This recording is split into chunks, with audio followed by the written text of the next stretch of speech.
विद्यार्थी मित्रांनो, नमस्कार। कालच श्रावण महिना सुरू झाला आहे। या श्रावण महिन्याच्या तुम्हा सर्वांना खूप खूप शुभेच्छा। खरं तर श्रावण महिना मुळात या सृष्टीवर अवतरतो तोच मुळी त्याची काही खास वैशिष्ट्य घेऊन। पहा, श्रावणाच्या आधीचा महिना आषाढ महिना। या आषाढ महिन्यामध्ये जर तुम्ही पाऊस पाहिला असेल किंवा बाहेरचं एकंदर वातावरण पाहिलं असेल तर आकाशात दाटून आलेले काळे काळे मेघ, गरजत आणि बरसत येणारा असा धुवाधार पाऊस। मात्र श्रावण महिना आणि पाऊस यांचं एक अनोखं नातं आहे बरं का। श्रावण महिन्यामध्ये ऊन पावसाचा खेळ चालू असतो आणि पावसाच्या हलक्या सरी आपल्याला दिसून येतात। या ऊन पावसाच्या खेळात मग आकाशामध्ये इंद्रधनुची कमान आपल्याला दिसते आणि नेमकं ह्या श्रावण महिन्याचं हे जे सगळं वैशिष्ट्य आहे, निसर्गाचं विलोभनीय दृश्य आहे, याचं वर्णन बालकवी अर्थात त्र्यंबक बापूजी ठोंबरे यांनी आपल्या श्रावण मासी हर्ष मानसी या कवितेमध्ये केलेलं आहे।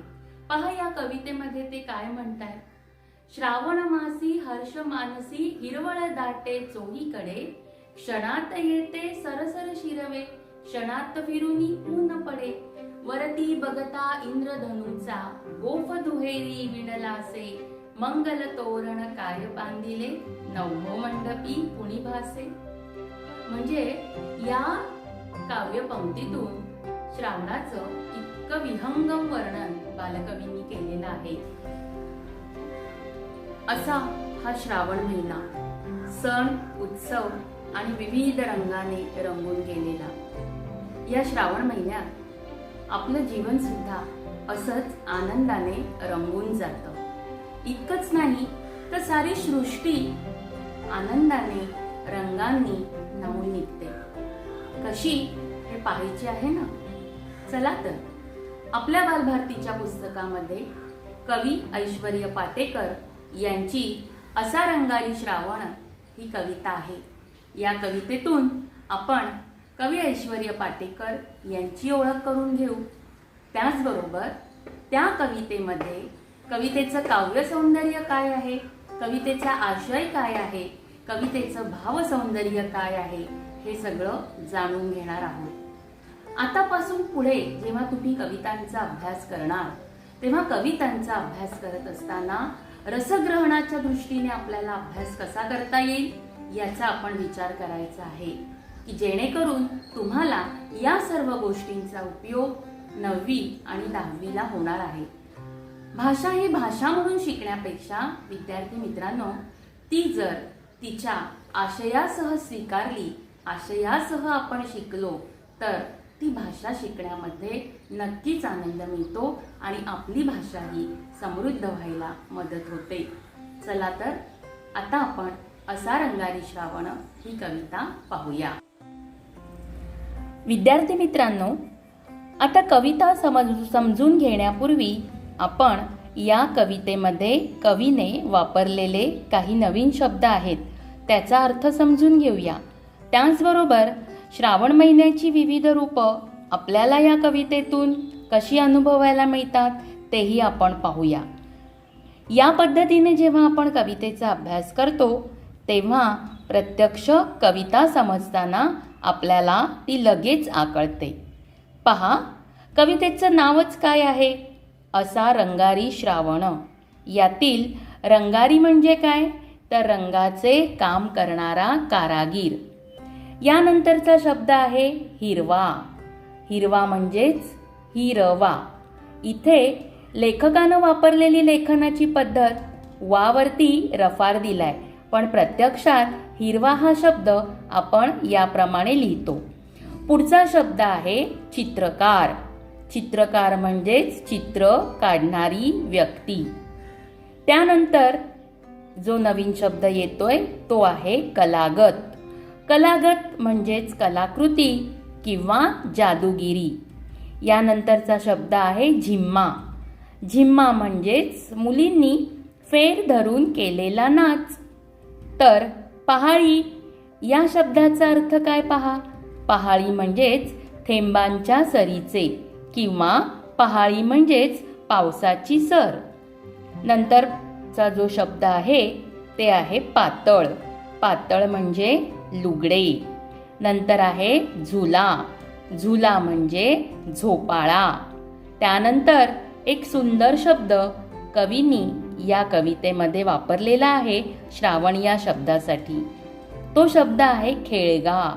खेळगा म्हणजे खेळगडी किंवा सवंगडी. नंतरचा शब्द आहे गोपाळ.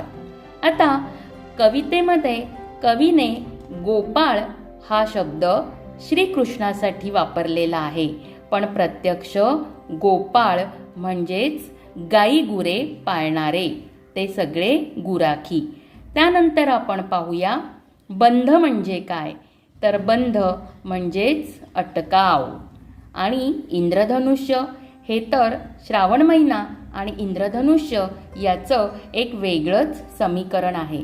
इंद्रधनुष्य म्हणजे काय, तर आकाशात ऊन पावसाचा खेळ जेव्हा चालू असतो ना, तेव्हा सप्तरंगाची एक कमान तयार होते, त्यालाच म्हणायचं इंद्रधनुष्य. असे काही नवीन शब्द कवीने या कवितेमध्ये वापरलेले आहेत.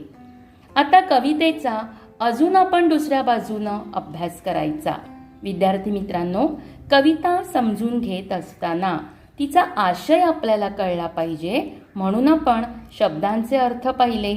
आता या कवितेमध्ये कवीने श्रावण महिन्याला वेगवेगळ्या उपमा दिलेल्या आहेत.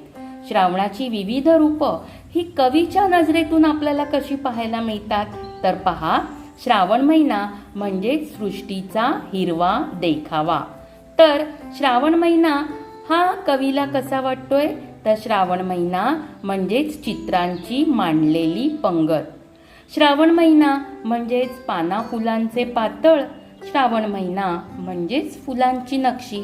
तर श्रावण महिना म्हणजेच रिमझिम सरींचे गाणे. या सगळ्या प्रतिमा आपल्याला प्रत्यक्ष कवितेमध्ये अभ्यासायच्या आहेत. जेव्हा ही कविता आता आपण वाचणार आहोत तेव्हा तुम्हाला या सगळ्या शब्दार्थांच्या प्रतिमांच्या अनुभवातून कविता शिकायची आहे, कविता समजून घ्यायची आहे. श्रावण रंगात सारेच रंगून जातात. आता हे चित्र पहा, वाटतंय ना पाहिलेलं? हो, ते 3 सण दिसत आहेत. अगदी वरती झिम्मा, मग नागपंचमी आणि बाजूला तुम्हा सर्व बाळगोपाळांचा आवडता सण दहीहंडी.